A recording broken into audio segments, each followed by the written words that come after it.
If I asked you to describe your financial situation, could you accurately tell me where you are, what you have? Would you even be willing to? No matter what your situation is, I promise you, I've heard worse. I'm Sara McCullough, certified financial planner and certified divorce financial analyst, and I'm sharing some of the stories I've experienced over my career, taking those lessons and turning them into actionable steps for you to use. This is I've Heard Worse. The mistakes that people make with their finances usually fall into one of two categories. In the last episode, we talked about the mistakes of too much. Today, we're talking about the mistakes of too little. So what can we have too little of? We can have too little big picture thinking. We might have too little information. And we might have too little actually spending our money. So what happens if we have too little big picture thinking? What if we are too focused on one area and we're letting the other areas go in a direction that we actually don't want, but we don't realize that that's what's happening?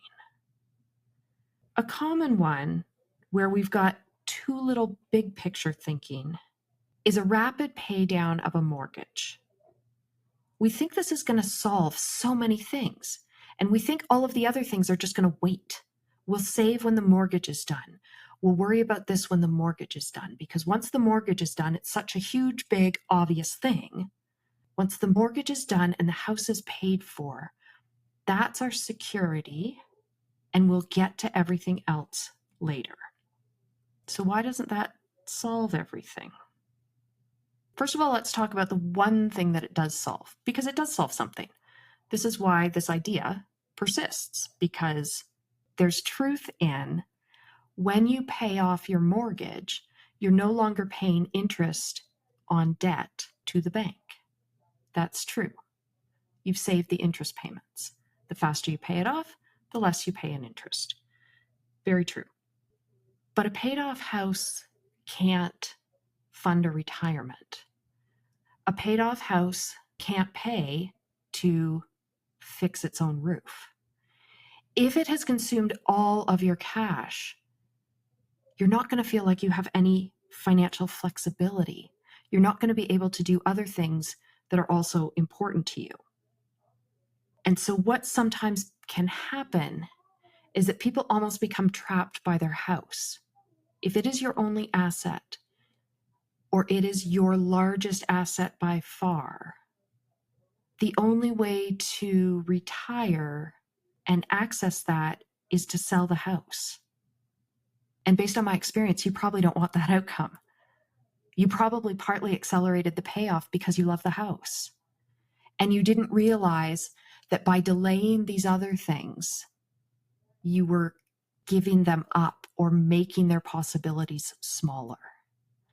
So when we don't have that big picture thinking, when we don't put everything that we want on the table and say, you can get this much, you get this much, you get this much, we can overly focus and land ourselves in a position that while it's not wrong, it also might not be right for the life that we wanted to build. So how do we know that this is what we're doing?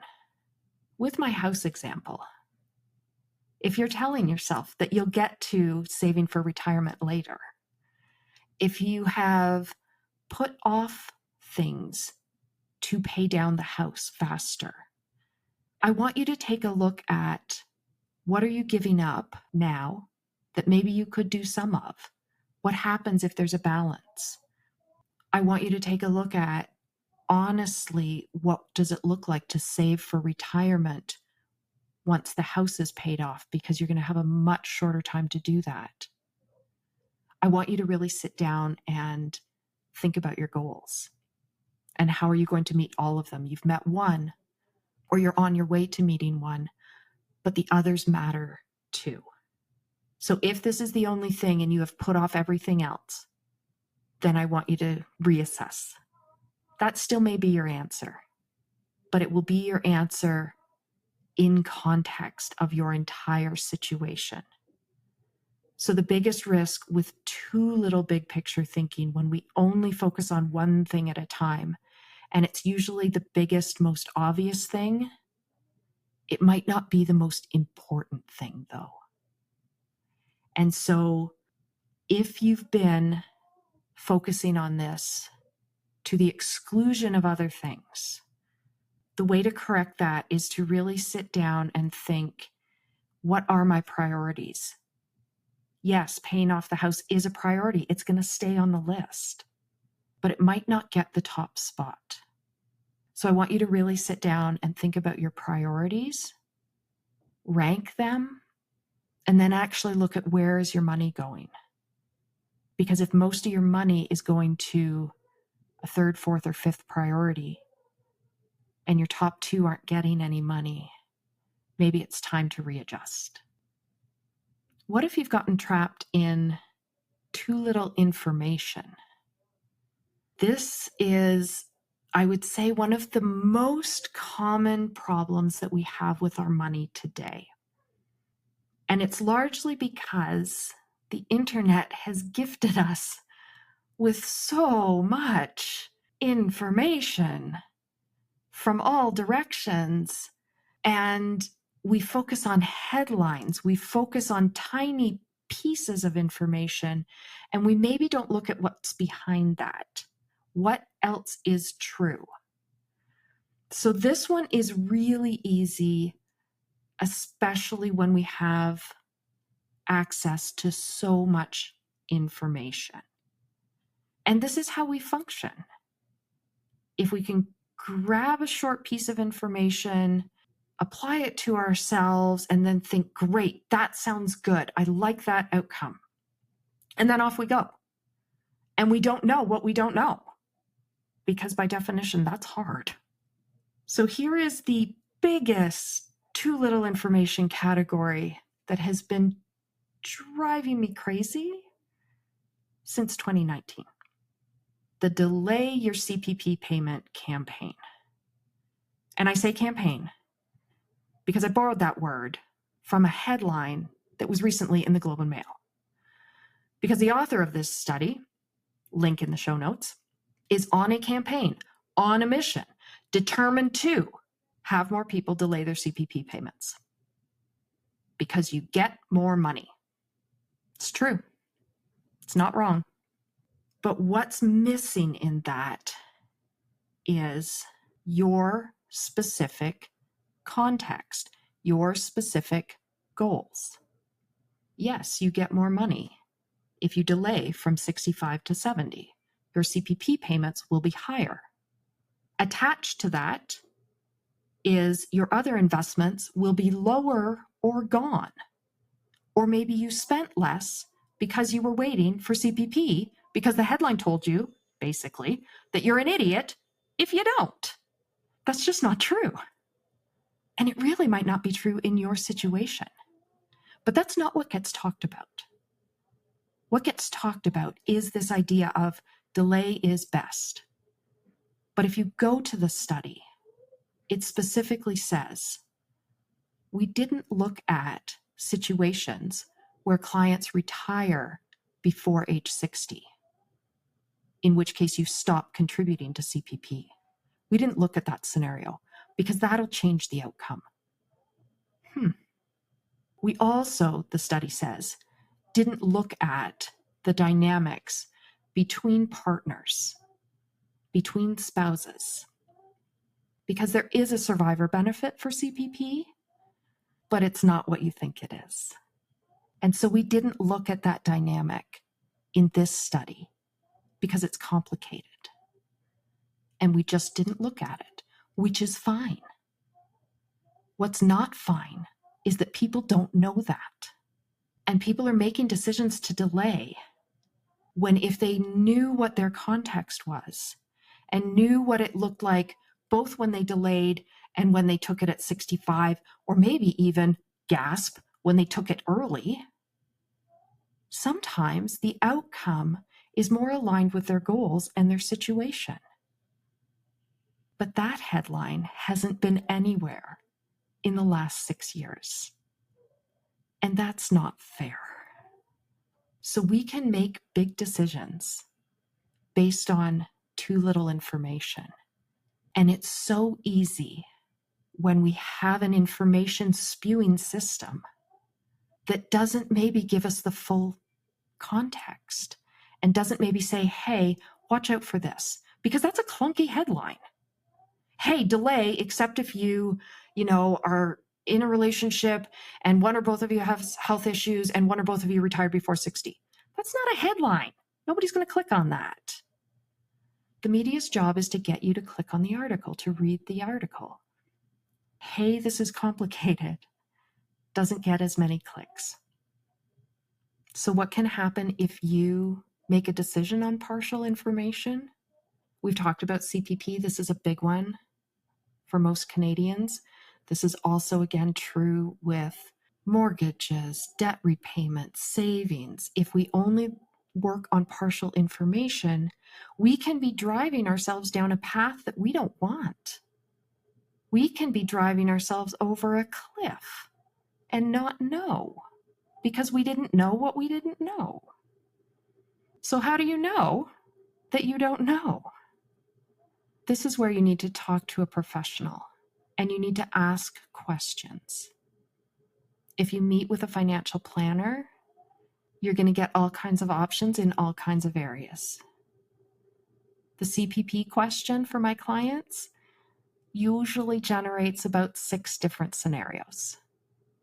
And then the clients can see long-term, this is what happens to all of your financial stuff if you make this decision, or if you make this decision. If you're thinking about your mortgage and you've only focused on the interest rate, go back to a mortgage broker, go back to a bank, ask questions. What else should I know about this product, this decision? Ask questions. So how do you know that you have too little information?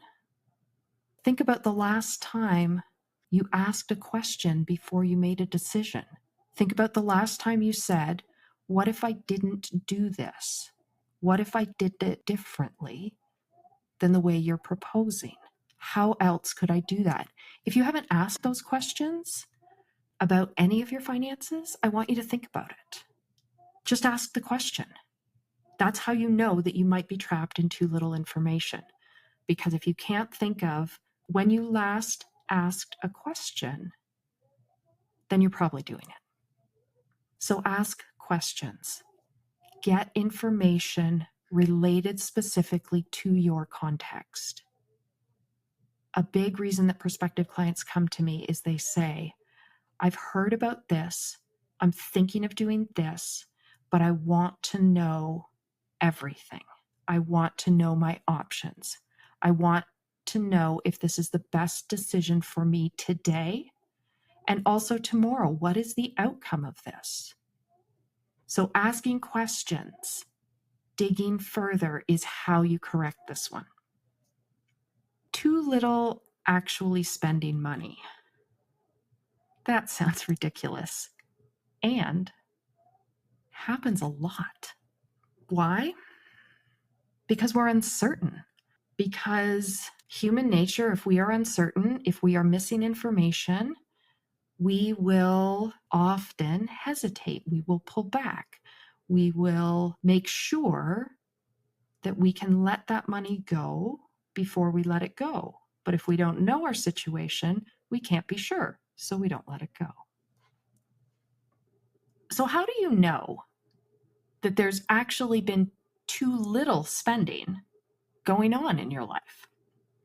If you've ever been in a situation where you think, I would love to book that trip, buy that property, restart my career in a totally different direction. If you've ever had those thoughts and then put those thoughts away, slammed the door on them because you thought, well, I don't know how much I need after that, so we're just not going to spend on that at all. If you feel guilty about the spending that you've been doing, if you feel guilty about doing something you love that costs money, but you're not running out of money, that might be a clue that you're spending too little and that you're actually okay and that more is possible than you're aware of. The third mistake I'm going to talk about is too little actually spending money. And I know that sounds maybe crazy coming from a financial planner. I often have people assume that as a financial planner, my role is to smack your hands with a ruler every time you spend money. That is not my goal. That is not my role. That is not what I think money is for at all. But that's certainly the way some of us were maybe raised. This too little spending can actually have its origins in a number of places. It can be about how you grew up. It can be about a lack of information. It can be human nature. Over my career, we really do seem to have, I'm sure there's a gene in there somewhere that you're either a spender or a saver. And if you are a saver, it can be hard to actually spend money. You need to have a different conversation with a financial planner about how to spend. This is going to take practice for you. And you need different information and different markers than my clients who are naturally spenders do. And let's talk about, first of all, how might you be doing this? And then we're going to talk about why is it a mistake? How might we land in this position? For some of us, when we don't know how much we need, either today or tomorrow, we just don't spend because we think, well, I can't answer that question about how much I need, but what I can do is keep what I've got. And that makes sense to us. It also paralyzes us.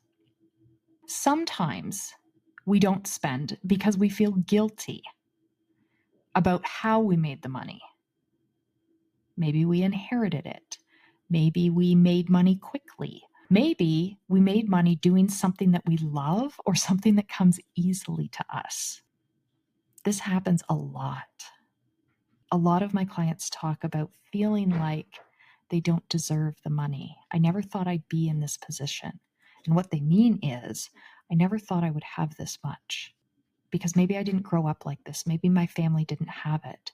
As I say, maybe it came easily, early, unexpected. And if money piles up in a bank account, it does get harder and harder to make a decision because now the stakes are higher and higher. And I do meet with a lot of clients where what motivated them to meet with me and actually have a financial planning conversation is the amount of money that is sitting there and the fact that they are now very clear that this is paralyzing for them. My record holding cash in bank account amount to date is $2 million. And this is an otherwise very capable individual. They make big deal decisions all day, every day in their career. And this money was paralyzing. So it's very easy to land here. What happens if you land here and you don't address it? What if you stay paralyzed? Well, you won't act on opportunities, which means the reason that you, in a previous version of you, wanted money, now that you have it, you're not doing the things that you said you wanted to do with it because you don't realize what's possible, because you won't spend, because you don't know what's safe for you, what's stable for you. And so how do you know that you're doing it? Well, you know if you are feeling like I can't make decisions, if you feel like I don't want to look at my bank account, not because there's too little in there, but because there's too much and it's bothering me. My clients can book in my calendar online, and I have gotten appointment bookings that in the notes section just say, help, I got my bonus.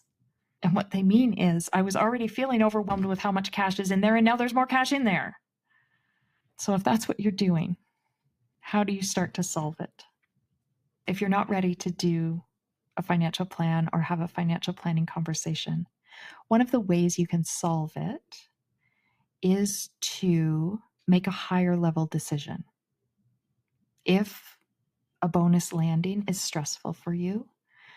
So you know that your regular income is covering all of your ongoing costs and you are already saving. Where you can start is pre-deciding. So you can say, every time I get a bonus, I am going to put this percentage here, this percentage here, and this percentage here. And for some of my clients, that means I am going to put this much into my RSP or TFSA. I am going to put this much into an additional payment on my mortgage. I am going to give this much to charity. I am going to give this much away. And then you've already made the decision. So it's not so stressful. The money won't be just sitting there. You have made a decision. And you can just use that strategy every time you get a bonus payment.